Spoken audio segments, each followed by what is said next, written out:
I was 18 years old when I got married. I belonged to a very conservative family, a Baloch family, where good daughters never say no to their parents. My father wanted me to get married, and all I said was, if that makes you happy, I'll say yes. And of course, it was never a happy marriage.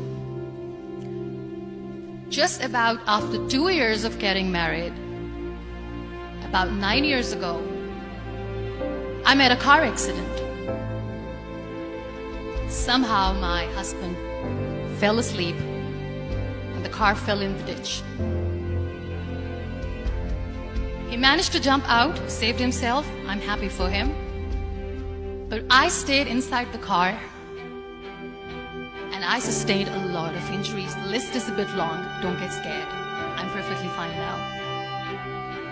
Radius ulna of my right arm were fractured. The wrist was fractured. Shoulder bone and collarbone were fractured.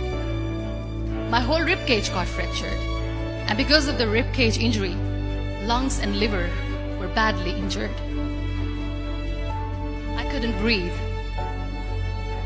I lost urinary bowel control. That's why I have to wear the bag wherever I go. But that injury that changed me and my life completely as a person and my perception towards living my life was the spine injury. 3 vertebrae of my backbone were completely crushed and I got paralyzed for the rest of my life. So this accident took place in a far-flung area in the outskirts of a very small province, Balochistan, where there was no first aid, no hospital, no ambulance. I was in the middle of nowhere in that toppled car. Many people came to rescue. They gave me CPR. They dragged me out of the car. And while they were dragging me out, I got the complete transection of my spinal cord. I finally ended up in a hospital where I stayed for 2.5 months. I underwent multiple surgeries. Doctors have put a lot of titanium in my arm. There's a lot of titanium at my back to fix my back. That's why people in Pakistan call me the Iron Lady of Pakistan.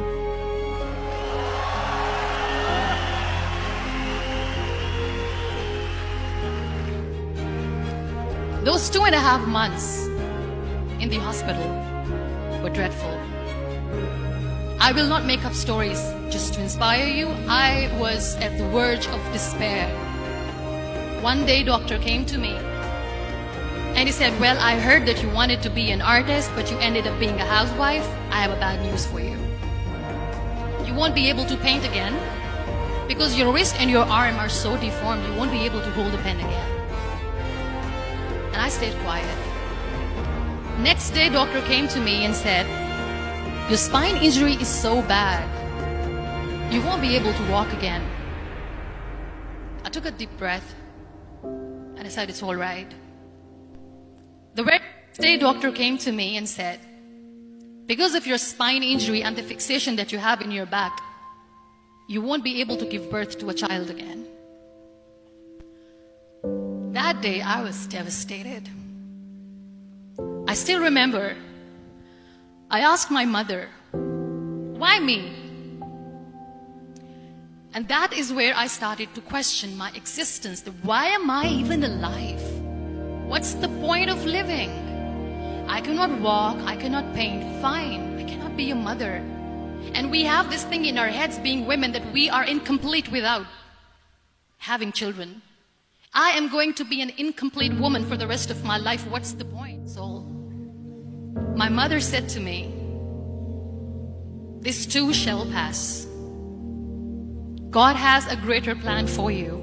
I don't know what it is, but He surely has.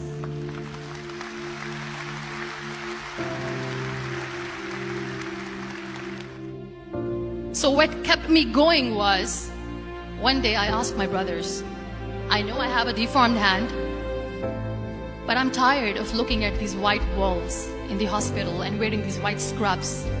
I'm getting tired of this. I want to add more colors to my life. I want to do something. Bring me some colors. Bring me some small canvas. I want to paint.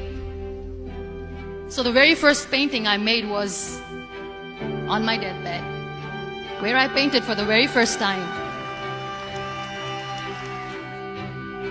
There were a lot of infections in my body, a lot of allergies. So doctors wanted me to lie down on the bed straight for not 6 months, for not 1 year, for 2 years. I was bedridden, confined in that one room, looking outside the window, listening to the birds chirping, and thinking maybe there will be a time when we'll be going out with the family and enjoying the nature. That was the time where I realized how lucky people are, but they don't realize. And you know how it all began? That day I decided that I'm going to fight my fears. We all have fears. Fear of unknown, fear of known, fear of losing people, fear of losing health, money. We want to excel in career, we want to become famous, we want to get money. We are scared all the time. So I wrote down one by one all those fears. And I decided that I'm going to overcome these fears one at a time. You know what was my biggest fear? Divorce. It didn't work. But the day I decided that this is nothing but my fear, I liberated myself by setting him free. And I made myself emotionally so strong that the day I got the news that he's getting married, I sent him a text that I'm so happy for you and I wish you all the best. And he knows that I pray for him today.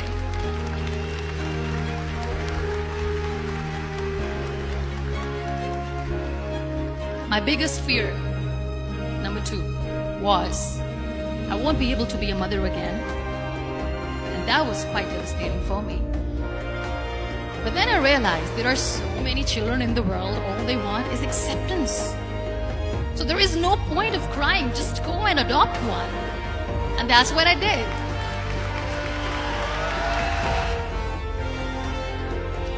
So when you accept